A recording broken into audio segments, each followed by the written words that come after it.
Hello friends, welcome back to my channel. आज हम discuss करेंगे difference between cash basis of accounting and accrual basis of accounting. ये discuss करने से पहले मेरे चैनल को लाइक, शेयर, सब्सक्राइब कर दीजिए एंड बेल आइकन प्रेस करना ना भूलें। Okay, first recording of cash and credit transactions.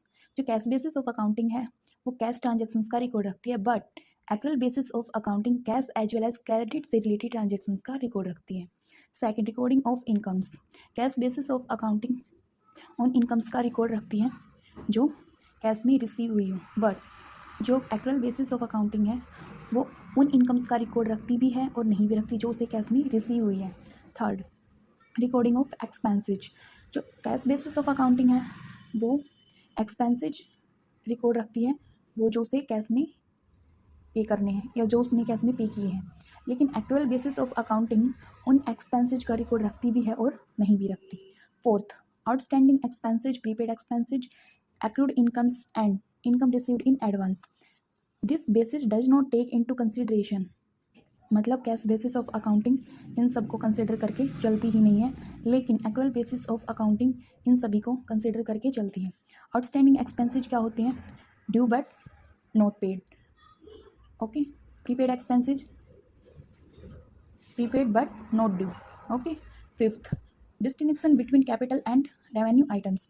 This basis does not make a distinction between capital and revenue items. ये कैपिटल और रेवेन्यू आइटम्स के difference को नहीं बताती है और नहीं इनका डिफरेंस वो बनाती है, लेकिन एक्रुअल बेसिस ऑफ अकाउंटिंग बनाती है और दिखाती भी है। Legal position, this basis is not recognised under the companies act 1956। Accrual basis of accounting, this basis is recognized under the Companies Act 1956। Accrual basis of accounting recognized है Companies Act 1956 के under. Seventh, ascertainment of correct profit and loss। जो cash basis of accounting है वो correct profit और loss को show नहीं करती है कि कितना कैश से रिलेटेड ट्रांजेक्शन और कितनी क्रेडिट से रिलेटेड ट्रांजेक्शन है, लेकिन एक्रुअल बेसिस ऑफ अकाउंटिंग वो करेक्ट